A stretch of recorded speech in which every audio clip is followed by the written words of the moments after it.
A reinvigorated Democratic Party rallies around its new candidate. Kamala, I'll tear up. I'm not going to tear up, but I'm so excited for the future. I know that, we are in good hands. Incredibly energized and hopeful. I have goosebumps tonight. It's incredible. Attendees at the Democratic Convention in Chicago say the last-minute rise of Kamala Harris and Tim Walz has given the party a new sense of optimism. This campaign is all about freedom, and that's the message that's going to resonate with voters all across the country in 77 days.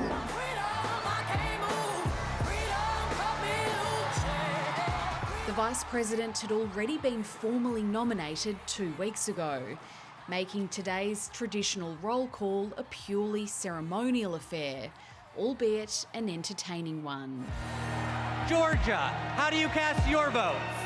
Yeah! Ladies and gentlemen, we are here tonight to officially nominate Kamala Harris for president! The entire 4-day made-for-TV event is aimed at building momentum for Kamala Harris's campaign. My girl, Kamala Harris, is more than ready for this moment.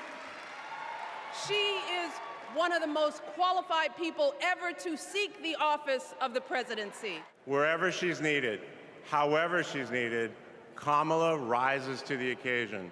It's kind of an introduction. We've known her. She's certainly been a known entity in American politics and in government as she's served the last 3 years as vice president. But this is her opportunity to really state the case of why you should vote for Kamala Harris instead of former President Trump.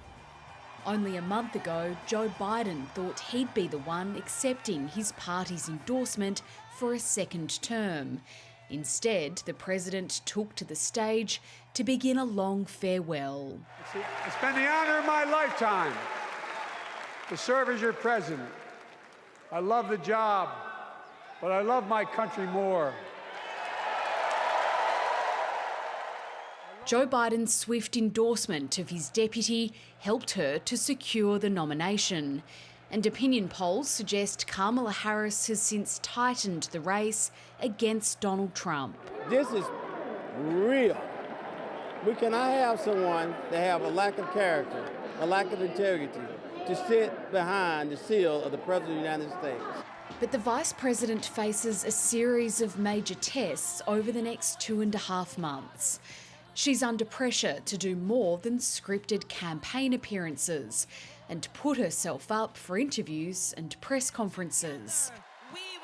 And the Harris-Walz policy platform is light on details so far, leaving questions around how much Kamala Harris will seek to differentiate herself from Joe Biden. I think the biggest challenges are time. For any candidate, it's resources and it's time. This is a short window, and we always like to say it's less than 100 days to the election.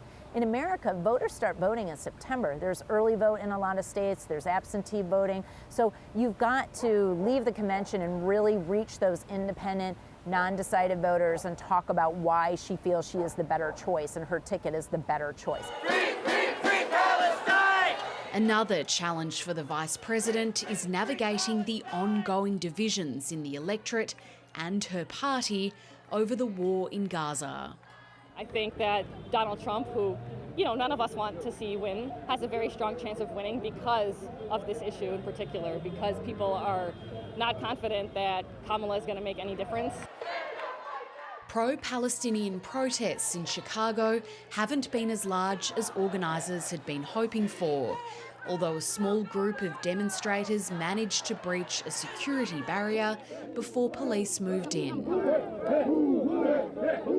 Kamala Harris has struck a slightly different tone to Joe Biden, emphasising the humanitarian crisis in Gaza.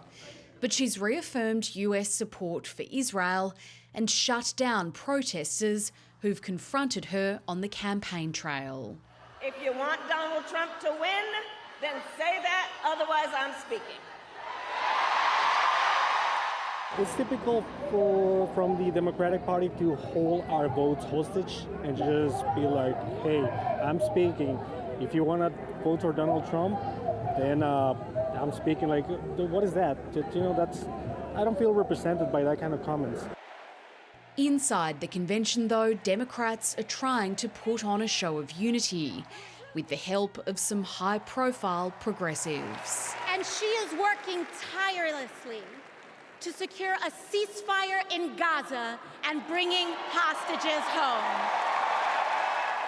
If Kamala Harris wins this election, she'd make history as America's first ever female president. Doug Emhoff would be the first gentleman. The last time the Democrats tried to put a woman in the White House, they failed when Hillary Clinton lost to Donald Trump in 2016. But this time around, this crowd at least believes the outcome will be different. On the other side of that glass ceiling is Kamala Harris raising her hand and taking the oath of office as our 47th President of the United States. Kamala Harris would also be following in the footsteps of Barack Obama as the second Black American and the first South Asian American to serve as president. I am feeling hopeful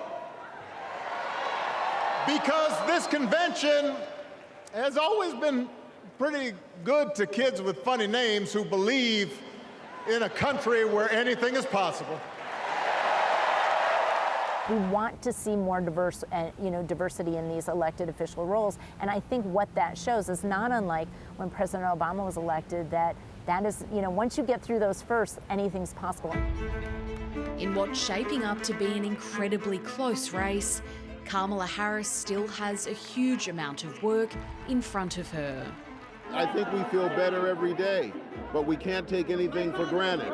A few weeks ago, a couple of months ago, the Republican Party was taking it for granted. And look what happened. So we are going to not run to the tape, but run through the tape of victory on November 5th.